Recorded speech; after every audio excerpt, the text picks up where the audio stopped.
I wanted to thank my subby Renee for sending me this story about the 15-year-old girl named Zaria Burgess who was raped and slaughtered by her father, Joshua Lee Burgess, this past weekend. A lot of people are questioning the motive, and I do have some insight from friends of hers as well as their parents who have stated that she was showing signs of uncomfortability around her father. So I will be showing you guys all of that background information as well as other charges that he has. Zaria Jocelyn Burgess was born December 23rd, 2003 to teen parents Akeisha Pope as well as Joshua Lee Burgess. She was a 15-year-old girl attending Monroe High School, which she was a sophomore at Monroe High School in Monroe, North Carolina. This past weekend, she was visiting her father, Joshua Lee Burgess, at his Hampton Meadows Road home, and while she was there, things became extremely violent. He began raping Zaria, and not only did he start raping her, he also began to choke her, and many believe this is due to her fighting him off of her. And when she was fighting back, allegedly, he then slit her throat, which killed her. And after he killed her, he then walked into the sheriff's office on Sunday and he told a dispatcher what he did, and the dispatcher tried to look him up in the system, and he told the dispatcher they wouldn't find his name, and he had just killed someone who was visiting his home over the weekend. It was then revealed that the person he killed was his daughter, and he went on to tell them where her body would be located inside of the home. According to the medical examiner, her death was the result of a sharp force injury to her neck. Tina Terry from Channel 9 News, she reported that he attended his first court appearance, and in court, he majority of the time kept his head down, but he described how he slit his daughter's throat, and everyone in the courtroom gasped at the details. Now, when it was initially reported, they just stated that he killed his daughter, but then details came out that he raped her. So he is currently charged with murder in the first degree, kidnapping, statutory rape, statutory sex offense, and sexual exploitation of a minor in the first degree, and they are currently not allowing him to bond himself out. A lot of people have been alleging that Josh is a white supremacist because of certain pages that he has liked on his Facebook page. He has liked Trump's page. He has also liked a satanic group named Serpent's Flame and other disturbing groups. There was one post that he made where it was extremely racialized, where he posted a picture of a white person holding a banana, and the way that Obama and his wife was fixated on the banana was extremely stereotypical racial propaganda. The chilling posts to me are the ones where he's constantly posting his daughter. He would call her his mini-me. He would post so many different pictures of her. You can even see here where the mother of Zaria stated that, yep, she is basically like your mini-me, and he would always dote his daughter. So it's really shocking that he went ahead and did this, but there was a disturbing post that he made where he posted this on February 8, 2016, and he said, "I just really like cutting people. Oops, I meant things. I like cutting things." And his sister, Phyllis Burgess, liked the post. And it's ironic that he made this post 3 years ago, and that's the same very way that he killed his daughter. But the post that really made me realize how much of a Mephistophelian he is was when he posted on December 14th of last year about this man that was accused of being a child rapist, yet he himself raped his own daughter. Like, how much of an incestuous, pedophilic disgrace do you have to be to look at someone else who is a rapist, but you are also a rapist yourself? And as I stated earlier in this video, there were some of her friends and also her friends' mothers who were talking about how her behavior was indicative that something was going on. So the woman goes on to say, "My daughter stated that she was scared of him because of his anger issues, and sometimes she often didn't want to spend weekends with him because of his lashing out at her for no reasons. I think he was crazy, messed up in the head already because he couldn't keep a job. My daughter thought he was probably on drugs as well, but when she asked Zaria, she never responded on that. My daughter says she always chatted with her, and I noticed something odd about my daughter Sunday when she became withdrawn. I was worried when she went into the bathroom, started crying. I could hear her through the door, but door was locked. I was greatly concerned. I didn't press the issue. I was waiting until my daughter got herself together. Then she probably would come to me when she came out of the bathroom. 2 hours later, came out of the bathroom, sat on the couch, very quiet, holding on to her phone. Now by this time, it was going on 6 o'clock p.m. I was in the kitchen talking to their dad when I overheard overheard my son talking to my daughter, saying, "You heard about Zari?" And my daughter said yes. And they were talking very quietly. I walked into the living room puzzled and said, "What? What happened?" They didn't want to tell me at first. Then my son says he would tell me. Then my daughter stated, "No, I will tell you later in the bedroom." I stated, "Okay." I went back to the kitchen, my son sitting at the table, and said, "Ma, you know that girl that was always with blank at summer camp at Monroe Middle and at East Union when blank was at Union too? Yeah, that's her twin. Yup, her dad killed her this morning." I dropped a plate I was holding and yelled, "What?" I just started crying. Then my daughter came in and stated, "Let me tell her," and took me in the room and told me everything. I lost it. My daughter told me everything. Told me how she was really trying to fit in on his side of the family sometimes. Before that, she told my daughter she did not want to go to his house that weekend. She felt weird about it. Zari told my daughter at one point he used to tell Zari he hated her and was going to get back at Zari's mom. Then my daughter completely shut down. I told my kids, "Please don't ever keep anything from me ever. I love you all and I'm here for you. Whatever is bothering you about anything, come to me or your dad. I am here. I'm going to be very in tune with them from now on." I'm laying here in bed, eyes wide open at 2:07 in the morning, can't sleep, thinking about Zari, my kids, and other teenagers holding secrets, scared to talk to anyone about things going on in their lives. I hope some of these parents talk to their kids. If parents see or have a notion that something is off with their kids, then talk and confide in them. Please, I went to work yesterday. My heart and mind was not there. My daughter told me when she and Zari was at summer camp years ago, Zari used to cry all of a sudden often. My daughter told me that when Zari used to go with her dad on work trips in his 18-wheeler, she said he used to tell Zari, "I should drop you off on the side of the road and leave you. Is that what you want?" And Zari used to cry in the truck. One picture that was eye-opening to me was when she was hugging on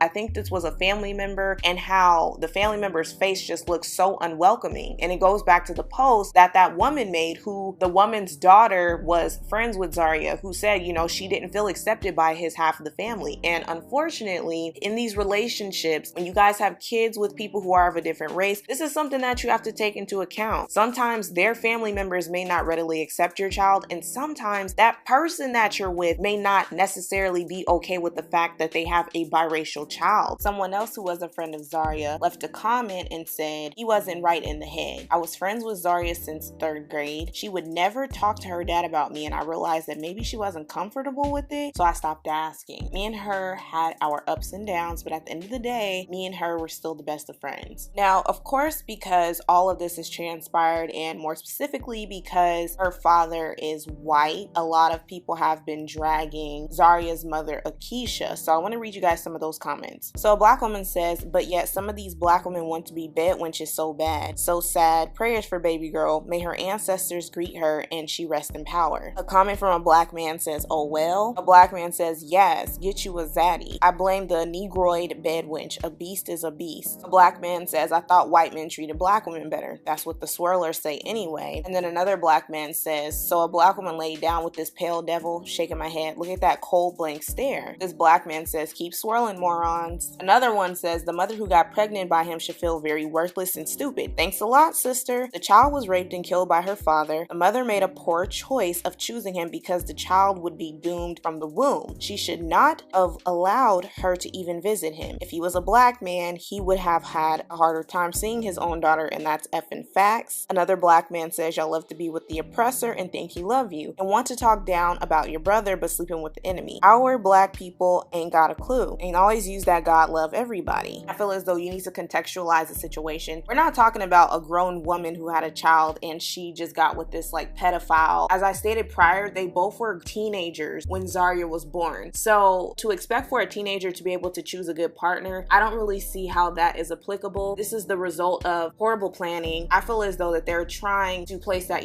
choose better rhetoric on her when, again, she had the child when she was probably like 15 or 16 and he was about 16 or 17. However, I do feel as though she should have been more vigilant with certain things. She should have been more cognizant of his behavior. But when I see comments like that, and then also someone else left a comment saying it's her mother's fault, the mother deserves death as well, I'm not going to go that far. I'm not going to say that she deserves death, but she definitely should have been more observing. And I need people to stop acting like just because someone has sexual relations with a black person that means they're not racist. Plenty of slave owners used to rape the slaves and they hated black people. There are plenty of people who are white supremacists that are married to black people because they can't find mates in their own race. So that doesn't mean anything. And I'm sick of people trying to ignore that fact. I'm sick of people in this instance, especially white people, saying things like, oh, well, he was just on drugs. That's to me the same excuses of, oh, well, he must have been mentally ill. That's why he shot up the school, or he has mental illness. I don't care if he did drugs or not. When are you guys going to accept that a lot of your people are evil? You're evil out here committing these crimes, terrorizing people, killing your children, engaging in these incestuous relationships, and look at the result of it. A girl has lost her effing life. I'm not going to say to wish death on the mother or anything like that, but parents, you have to be more cognizant of your children and what the freak is going on. It's just sad because like I'm seeing these posts of them saying when her funeral is going to be. I believe they said it'll be this Sunday, and this shouldn't happen to 15-year-olds. 15-year-olds should be painting their nails, getting their hair done, going to the mall, looking forward to going to school rallies. They should not have to be worried about when their parent is going to rape them next, or who are they going to be able to tell. And even if she would have grown up to be an adult, she probably would have had a lot of traumatic issues and had hard times forming relationships with men because of the rapes. This situation is just terrible to me. It is so freaking sad, and I hope that they throw him up under the freaking prison. You killed your daughter. You were putting on this front that you loved her and you cared so much about her, and you never gave a F about your daughter. You hated her. And the fact that in that post they said that he did this to get back at the mother, I believe he and the mother probably had some issues, and he wanted to take that out on the daughter because of the issues that he had with the mom. And so regardless of what the case is, I pray that he suffers and gets a super lengthy prison sentence. And y'all need to start doing background checks on people. I know when you're a teenager, you're probably not going to think to do this, but just for your own safety and your own sanity, just do some background research on them. In California, we do have a sex offender registry, and granted, I know not all of them are going to pop up on the sex offender registry, but just in case, you never know. In California, we have Megan's Law, so we can go on this database and type in a person's name, and if they do have a sexual predator type background, they'll come up. But also there's a national database that you can go on. I'll leave the picture for you guys to go and search, but we have to be more vigilant when it comes to these sex offenders. Start looking at your children's behavior. Start even bringing up the conversation with them. Sometimes you have to present the conversation because they may not be able to put into words what they're suffering from, or they may feel gross or disgusting coming to you about it. So just be willing to have that conversation with them. There has to be more ways that children should be able to come to their parents or come to other people and confide in them. Because I know some kids don't have the best relationship with their parents. Maybe tell a cousin, an aunt, or someone, so that you're not just suffering in silence. Because if you do stay silent, it may not just go away like you think it will. It can escalate to where this person ends up killing you, and we definitely do not want that to happen. And I'm also hoping that parents are willing to take action after their children tell them. Sometimes parents are told and they brush it off, they're in denial, and so I'm pretty sure a lot of y'all don't want them confiding in the teachers, because if they confide in the teachers, teachers are mandated reporters, and they're going to get law enforcement involved, and your child is going to end up becoming part of the system. They'll be a ward of the system, and also what can happen is that you can get locked up for negligence. So this is not a matter of you have the right to act or not act. By law, you have to protect your children. A lot of you guys need to go out and get rape kits done on your kids, or just talk to them about sexual assault and inappropriate touching, and ask them if they need to ask you anything. Just come to them, because they may not be able to readily come to you. RIP to Zaria. I really hope that she will get full justice, and I hope whatever happens to her dad happens to him. If they stomp him out in jail or whatever the freak they decide to do to him, he completely deserves it, because you are sick. You don't deserve to live. And the same way that you mangled your daughter, I hope the same thing happens to you. So anyways, you guys, let me know if you heard about this story with Zaria. Also, do you feel as though her mother should face some sort of negligence charges, or do you feel like the mother is innocent in this case? Appreciate you guys so much for watching the series, and I'll talk to you in my next video.